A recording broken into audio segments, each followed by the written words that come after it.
Mr. President, I come to the floor today in support of Senate Joint Resolution 10, which would terminate the misguided national energy emergency that President Trump signed on his first day in office. It has been 37 days since President Trump declared, for the first time in this nation's history, a national energy emergency. This is an attempt to throw red meat to the base of the Republican Party and to seem like Donald Trump is the oil and gas president. But there's no evidence to support that. In fact, the evidence we have points in exactly the opposite direction. This emergency was declared despite the fact that the United States is producing more oil than any other country ever in this nation's history. And we've been doing that for the past 7 years. The emergency was declared despite the fact that the United States is in the midst of a clean energy boom and a manufacturing renaissance. We generated 17% more electricity in 2023 than the high point of the first Trump administration. Clean energy jobs are growing at twice the rate of the economy overall. And this emergency was declared despite the fact that, as the Wall Street Journal headline noted after the election, quote, Trump's oil and gas donors don't really want to drill, baby, drill, end quote. They are very happy to lock in demand for the long term, but increase supply and potentially undercut profits. Not so much. So we find ourselves with an emergency declaration in search of an emergency. But it's not without consequences. President Trump has assumed vast power for the executive branch through this emergency designation. He's encouraging the use of eminent domain that could literally allow the government to take your land away. He's waving away key protections for clean water. And he's suggesting that a timeline of just 7 days is sufficient for public comment, on projects that could cause irreparable harm to historic and cultural resources. President Trump campaigned on, and I'm quoting here, lowering the cost of everything. And he promised, your energy bill within 12 months will be cut in half. Now, voters responded to those promises, and Americans do want to see lower energy costs. I'm all for that. I focused as governor on how we could address the high energy prices in New Hampshire. We permitted 2 gas pipelines through the state, both gas coming from Canada. And we negotiated a deal with our largest utility company that lowered rates 16.5%. So I'm all for lowering energy costs. We absolutely should be talking about that. But let's take a step back here, and let's talk about what President Trump's energy policies actually are and how they affect the American people. In the first 37 days, we've seen the Trump administration cut off funding for solar, wind, and clean manufacturing projects that are cheaper and faster to build than fossil fuel infrastructure. We've seen him halt energy efficiency programs, and we know energy efficiency is the cheapest, fastest way to deal with our energy needs. He's prepared a 10% energy tax in the form of tariffs on heating oil, propane, gasoline, and other energy we import from Canada. And that hits New Hampshire really hard because of the energy sources we get from Canada. I talked about the 2 gas pipelines that come down from Canada. And because we have so many households that burn number 2 fuel oil to heat our homes, and because it's cold in New Hampshire at this time of year.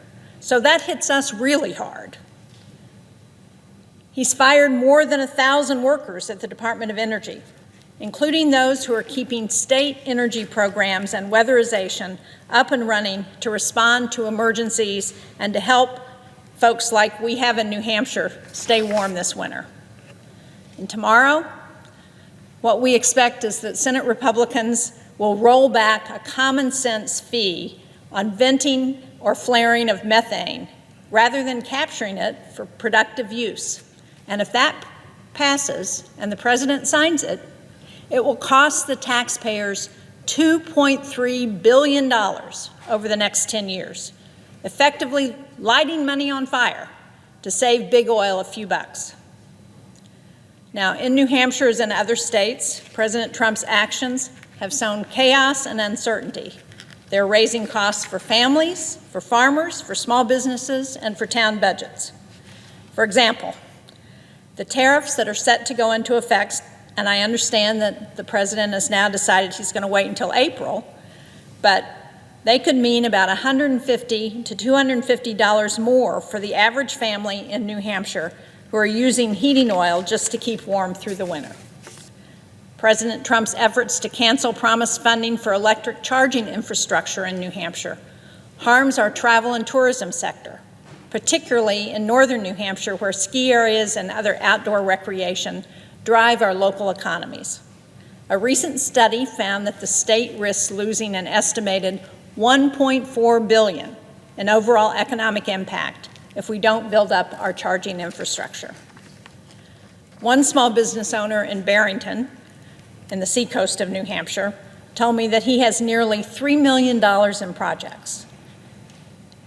Those projects are on hold this year, including work with school districts, with the state, and with other customers to install solar projects that provide long-term taxpayer savings. And they're on hold because of what President Trump has ordered.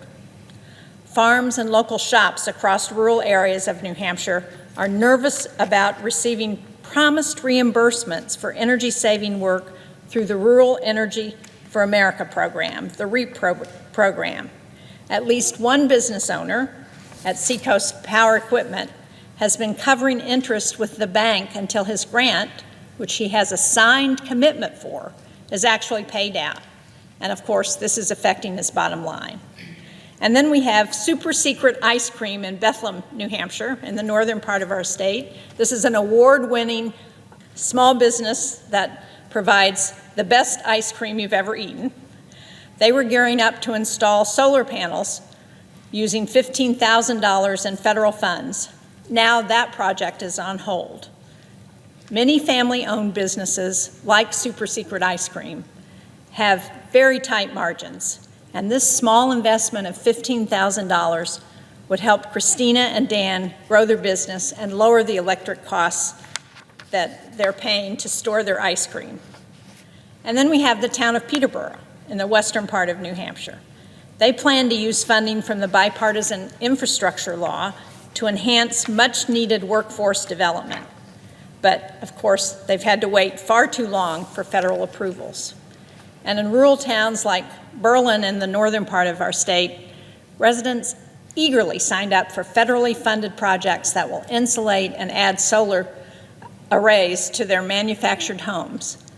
This is a real solution to their high utility bills. But these projects are now on hold because the contractors are uncertain that they're going to be paid. Now, I could go on, as I know my colleagues could, but since we have people waiting, I want to close with a point of agreement. In his executive order, President Trump stated, and I quote, "We need a reliable, diversified, and affordable supply of energy to drive our nation's manufacturing, transportation, agriculture, and defense industries, and to sustain the basics of modern life and military preparedness." That makes sense to me. I agree with that. But unfortunately, that's about the only thing he said related to energy in the past 37 days that does make sense. Lowering energy costs, creating good jobs, increasing America's economic competitiveness in the world, those ought to be things that we can all agree on. But if we give up our leadership on clean energy now, the People's Republic of China, who President Trump claims is our greatest competitor, and I agree with him on that. I just don't understand how the Trump administration policies are allowing us to be competitive. But China is going to be more than happy to fill the void for its own economic advantage. I think we should also agree that Americans deserve clean air, clean water, and the chance to have a say in what happens in their communities. I want to work with my colleagues on both sides of the aisle on these goals. And that work starts by ending this disastrous, misguided emergency declaration and by stopping the chaos. So I hope my colleagues will join me in voting to restore Congress' appropriate role in setting energy policies that benefit the American people by supporting this resolution. Thank you, Mr. President. I yield the floor.